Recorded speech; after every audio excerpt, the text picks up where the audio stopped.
We're Hannah and Allie, and trust us, we're not your parents' financial advisors. We're your personal wealth strategists. We're here to bring you the new, real strategic approach to building wealth that's as ambitious as you are. Every week, we're diving into everything from investing your money and scaling your business to creating freedom and making your money work for you. We'll share real-life stories of women scaling their business and their net worth to 7 figures and beyond. If you're ready to live a life where you have the financial freedom to do what you want, when you want, with whoever you want, without any limitations, then you are in the right place. This is the New Money Podcast.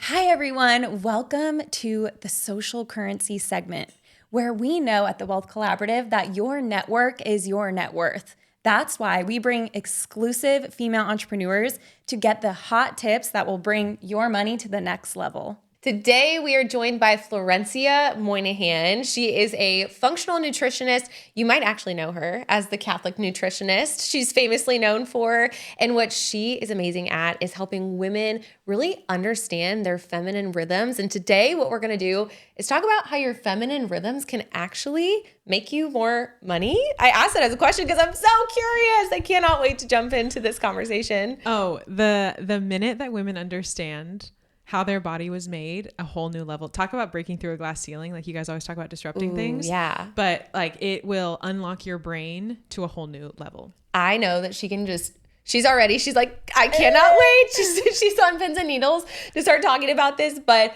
since you are on the New Money Podcast, Flo, you are part of this new money movement. You are an ambitious female entrepreneur. So we want to back it up a little bit and find out what inspired you to become a female entrepreneur. I had never seen someone start their own business. Let's just start there. Yeah. I started my business because, and this is pretty much true for like every single health practitioner that you know, is that there's some kind of, the passion comes from a passion, right? When we think about the word passion in terms of suffering. So having some kind of like serious issue. So I always joke that it's like my terrible trifecta of struggling with like really bad body image issues, terrible gut stuff, and periods that were like calling me out from work every single month. So that trifecta, I finally got to this breaking point where I was like, someone needs to do something about this. And like, I was starting to learn about the potential to heal and to restore your body through food and what it actually meant to have a healthy relationship with food.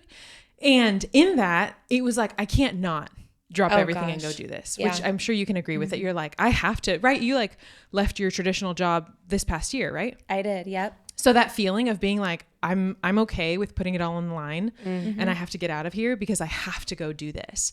So I don't even know if like the concept of being an entrepreneur was like the language that I was using at that time. Yeah. But I did know, hey, God is putting this on my heart and I really feel like I'm the one that's supposed to fill this need. So like, what does it look like? I don't really know, but I'm going to go figure it out. Oh my gosh. And thank God, honestly, that you did, Flo. Like I know that you have worked with so many women and in turn, obviously this is what you do for a living. So this is your business. It's your livelihood. How has that really impacted your family and all the goals that you're able to hit because you're now aligning your life's work and the mission that you're on with actually being able to make money? Oh my gosh. The way that I cannot remember what my life looked like 3 years ago.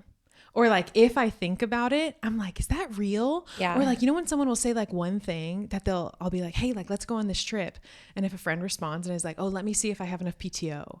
I'm like, ooh, what? Like I forgot about how much I used to have to ask if I could go do something or like having to take an idea to a boss and then being like, like, no, like not now, or that doesn't fit with like the plan for this year. Or just like the freedom to make choices. And that's like, I think the cool thing about money is when you start separating it from emotion and realizing that all it is a tool that can make people's lives better. Okay. Absolutely. It can make my life better. It can make my family's life better. It makes my clients' life better when they give me money. Like it makes everyone's life better when like money is flowing throughout our economy. So just the idea that like money isn't emotional, I think has been a massive learning point because now it's like, oh, this is a tool. And like, it's also something to take seriously, which I've learned so much from you guys about like strategy behind it. Like I care so much about women having strategy behind their health, but learning to have strategy with my wealth as I'm teaching women that has been super impactful. Flo, I love that you said money is a tool. Yeah. That is often something that is so hard to teach. So the fact that you know that already is incredible. What we feel is a tool is understanding your hormones. And we have this whole wave in business, right? Where women are coming in, we're no longer on that 24-hour clock. We are PMSing and we don't want to be, we don't want to be in our meetings when we're PMSing. I want to have the day off if I need it, whatever my period. Exactly. Yeah. So we're so excited to learn from you and to help other female entrepreneurs. How can they lock in their cycle so that they can actually generate more revenue? What does that look like? So let's go back in the beginning. You mentioned that like my bread and butter is women understanding their feminine rhythms. Right. When we say that, I'm not just talking about your cycle. Okay. And when I'm saying cycle, I'm not just talking about your period, right? You have this 28-ish day cycle that begins and ends every single period. Your period is day 1 of your cycle, but you have all this other hormonal activity that's happening throughout the month. Basically, your body's main mission is to get pregnant. Right? It's to focus on one egg being released for the potential of pregnancy, and then like either sustaining that beautiful little baby's life or shedding that uterine lining. We have a new period that starts. So you have your cycle, which is one feminine rhythm. And then we have your 24-ish hour rhythm, which is your circadian rhythm. Oh my gosh. This is the part that I don't think people realize. No. Right? Because when you hear circadian rhythm, do you think like, oh, when I get sleepy and when I'm supposed to be awake? Yeah. I was thinking like sun up, sundown. Exactly. Yeah. So it's aligned to the sun. Okay. Right? That's how you're designed. And so what you really want to consider is, hey, both of these clocks are running at all times. And the way that one clock is running affects the other one. So if your circadian rhythm, not just your sleep-wake cycle, but like your meal timing. Okay, we're talking about sleep-wake cycle. Well, we're also talking about light. So like what times you're on your laptop at night. Oh my gosh. Right? All of us entrepreneurs, like a lot of the ones that are moms, I know are either working during nap times. Yeah. They're waking up before their baby. They're staying up past baby's bedtime. Wow. Right? That's me. Because that's the reality. This is the reality that you're living in. This is a beautiful season that's very, very stringent. And that's the world that you live in to get things done. Right. The question is, are we doing everything we can to protect your health while you create your wealth? And that's exactly what you mean by, like, if you're trying to get all this work done and you're up and you're staring at this blue light and it's 10 p.m., you're actually probably not being as productive and protective of your body and your mind as you could be if you were doing the work during the day or the hours that you know you are most productive when you're in tune with your body. I don't know what else to say about this. This is crazy. I didn't realize this at all. Let's think about it in terms of money. You jump in and correct my analogy, but it's kind of like working to make tons and tons of revenue right now, making millions of dollars a year, and not saving any of it for by the time you're like 70. Right. Wow. Okay. So your health, right now, if you're like listening and you're in your 20s or 30s, you're like, I can like hit full pedal to the metal. Like I can afford, this is the reality. This is what I've heard someone say before, who's a 8-figure entrepreneur. I can afford to like burn myself into the ground a little bit right now. I just need to go fast in this season. Right. She was like, I need to take advantage of this season. Yeah. Which Grind like, season. Yes, it's grind season. It's that ambitious mindset, which is what makes us successful entrepreneurs. I just want to caution you and ask you like, hey, are we being aware that you are preserving your health well enough that you will be able to enjoy the wealth that you build now in your 60s and 70s? Because the reality is we have enough studies. We have enough data. We have enough of the science that shows that high amounts of artificial light at night is likely to cause higher rates of cancer. Wow. Okay. Whoa. We have like higher rates of disease. We have higher rates of dysfunction, of infertility, of PCOS. Like there's all of these correlations between artificial light, blue light at night. And so if we just think that one puzzle piece, we're only talking about artificial light right now. We're not even talking about meal timing or movement, or like what it is that you're eating and stuff like that. So understanding these two pieces is going to be critical if you're serious about living a life that you enjoy and having that freedom long term. You know what thought just came to mind that wasn't even on my mind when we started this podcast was one of the most common expenses that anyone is going to have as they age is additional healthcare expenses, because what we know is that your health, unfortunately, especially if you're not tuned into it, is naturally deteriorating every single day. So as you get older, your healthcare expenses actually start to increase. So you're spending way more money by going to the doctor, going to all these specialists, falling, having surgeries, whatever it is, to reverse all of the work that you weren't doing. And that's actually a direct symptom of not taking care of your health. It's actually having to deplete your wealth to pay to reverse your health. Like that right there is light bulb moment for me, that we really need to be talking more about our clients, more about this to our clients. Yeah. Like if you're really serious about hitting like 6, 7, 8 figures over these next 10 years, being equally as I'm good with that. I'm good with you being serious about making that much money. Cause like same.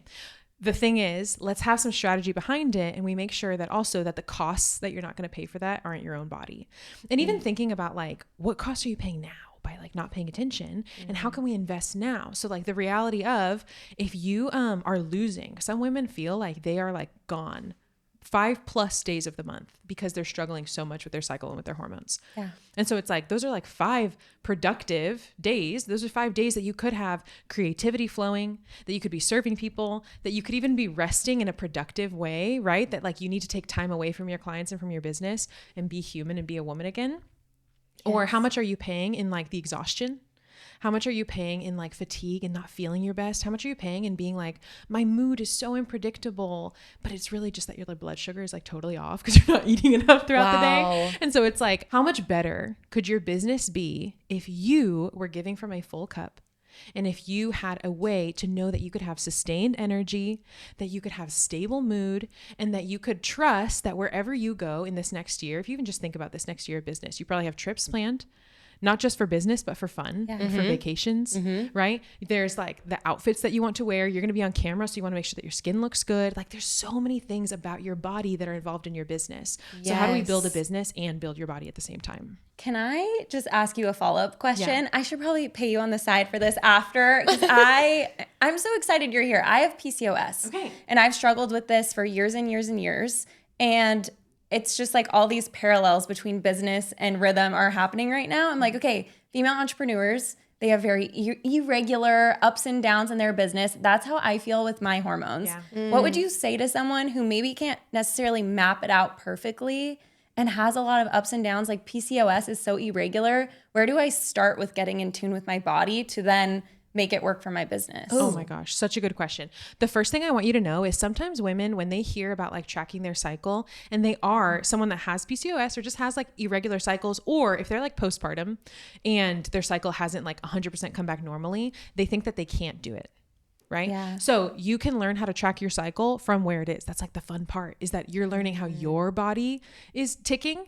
And then that's actually where we can start to have enough data to make changes so that we can help your body move towards that direction of balance, right? Your body wants homeostasis. It wants balance. And so what we want is to make sure that it has what it needs to have balance, and think about how much energy is involved in the potential of making a baby, right? In ovulating. Yeah. And so we want to make sure that it has the energy that it needs, that you're eating the right foods, that your circadian rhythm is like super closely linked to your sex hormones and to your cycle hormones and to the hormones that are released to make sure that you're having these kind of normal fluctuations throughout the month. So starting with where you are is the best place. Wouldn't you agree? It's the same thing with your money. Like that's what the fun thing of like money and health. It's so related. It's so related. You're like, related. Maybe your income is super fluctuating right now, or there's like debt coming in here, but there's also like money coming in here. But like all we need to know is, where are you at today? Where are you? Take that assessment, that current snapshot in time, because we can't make any changes if we don't know what's going on. Exactly. So that's where we do like testing. And I always say like the combo of testing and tuning in.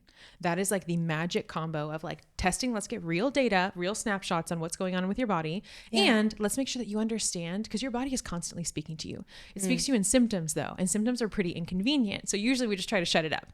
And that's where women have been lied to and been told that birth control is their best option. When in reality, it's like really, really hurting women to kind of cut off the way that their rhythms are working. So by you learning how to tune into your body, the same way that you have to learn how to like read and understand your money, it means that you'll have the freedom to make changes and choices now, rather than like waiting for some potential future when things are better, or feeling like you can never start. The amount of parallels. Sorry.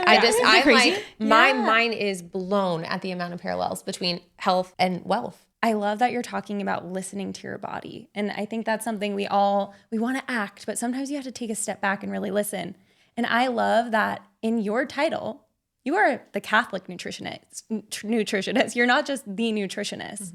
I would love to hear about your experience being a missionary and how transitioning to a woman on a mission. Yeah. Oh my gosh, such a good question. So first of all, I like to say we work with Catholic women primarily, but not exclusively, right? Mm-hmm. So the reason that I even put that out there is it's an identity piece, right? Yeah, for sure. Like the lens with which I see the world and with a lot of my clients is that like, wait, God loves me. Like there is a good God out there who loves me and he made my body good, but I just don't understand it yet.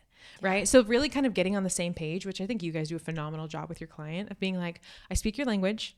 We're in the same world, even though the rest of the world feels like it's always saying the opposite of what we believe. Yeah. Right. And so like the truth and the goodness and the beauty of the feminine body is something that is like being hidden.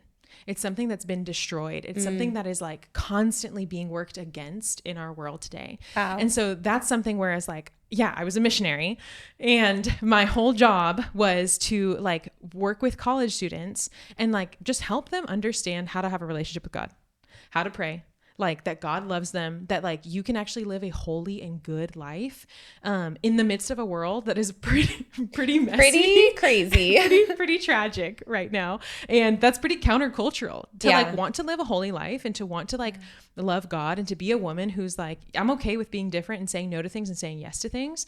And so part of that missionary experience too was even like fundraising.